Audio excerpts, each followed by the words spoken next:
Hey everyone, Alok here.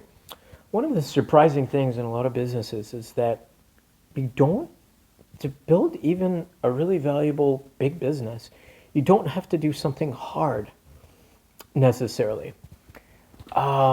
It's unbelievable how much money a lot of people make and how big a lot of businesses have grown that do things that are, at least for me, like laughably trivial.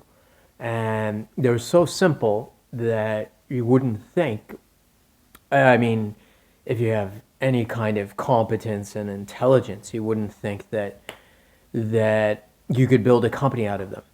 But the thing is that if you've worked in corporate America or you've worked with IT teams in various corporations, you realize, well, actually, even a little bit of intelligence and competence is in very short supply. So the IT departments for a lot of even just gigantic corporations are pathetically incompetent in that they can't develop any kind of software, do anything. Just installing some trivial software is a real challenge for them. And so don't underestimate, particularly in the enterprise software space or within enterprise software and software for companies, like how trivial your product can be.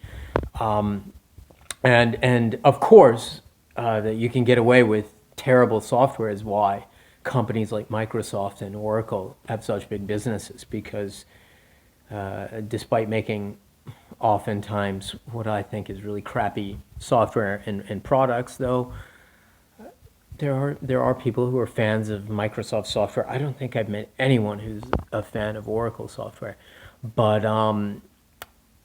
but these guys have businesses because the so-called technical folks at all these large corporations are just clueless and can't make any kind of software or anything. And the best example of a company that has a gigantic valuation that does something just so trivial right now, a company I think about now and then, and I'm just can't believe is DocuSign. So they do something just so trivial. You sign documents. That's it. And it's an interesting history. I don't know too much about the company, but actually they were part of a company that was doing a bunch of things. I think they got started like 20 years ago, so very early with the .com stuff. And this company was probably doing 10 different things. And this was probably the most trivial thing that they were doing, letting people sign documents.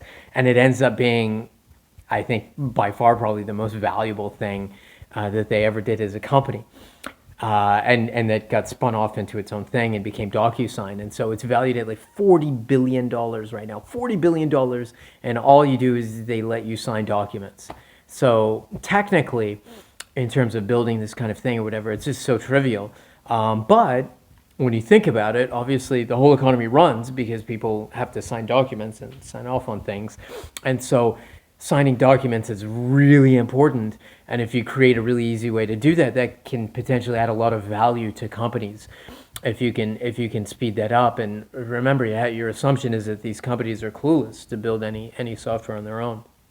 And so yeah, so don't think that you necessarily have to build a rocket ship that's going to go to the moon in order to build a big business or in terms of what you're doing. Even if your idea is really trivial, surprisingly enough, it could be very successful. I'll give you another kind of anecdote that I heard or that I read about from one of, I think, the very first investors in Twitter. And so Twitter was doing something else, and then that kind of was having problems, and then they had this Twitter idea.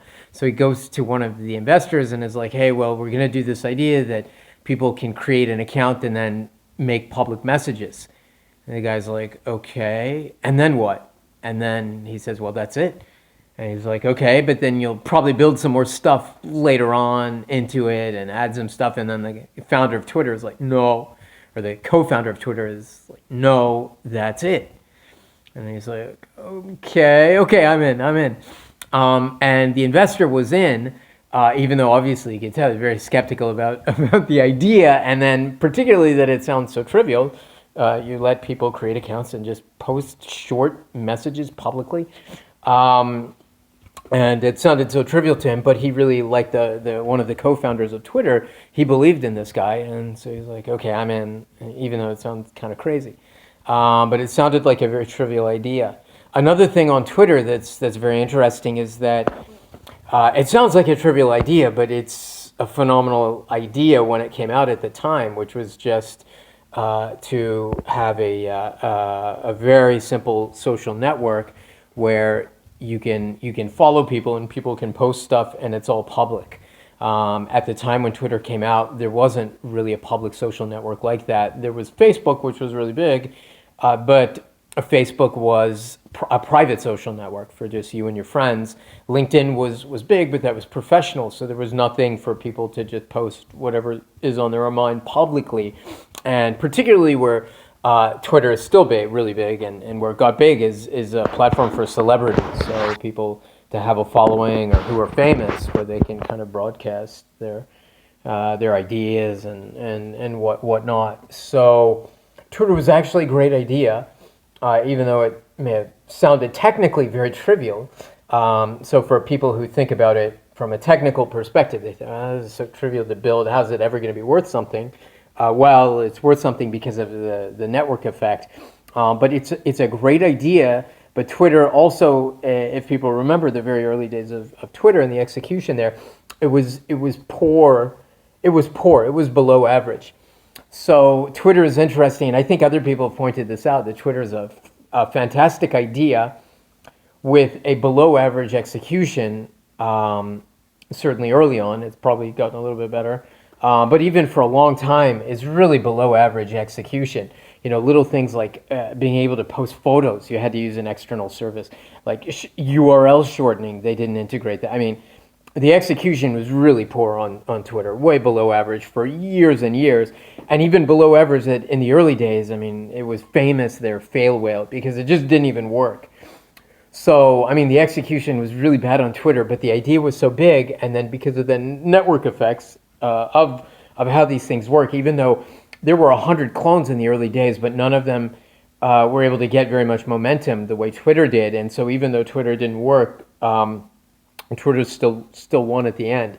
So actually, I should have made a separate video on this, but it's a great example of how important your idea is, how important it is that you're adding value for folks, and the technical difficulty of your idea doesn't really matter too much. And then with a phenomenal idea like Twitter, even with a terrible execution, you could get a lot farther than with a terrible idea with great execution, where you will never get anywhere. I mean, you might build a small business, but you're never going to get anywhere if your idea is terrible to begin with. I'll talk more about ideas and other things later on. But anyway, hopefully this was interesting. Okay, but just remember, if you're a technical background, you don't have to, go to the moon. Don't worry also if your idea is technically really simple. You could still build a really big business and a really important business if you're adding a lot of value. All right, later, folks.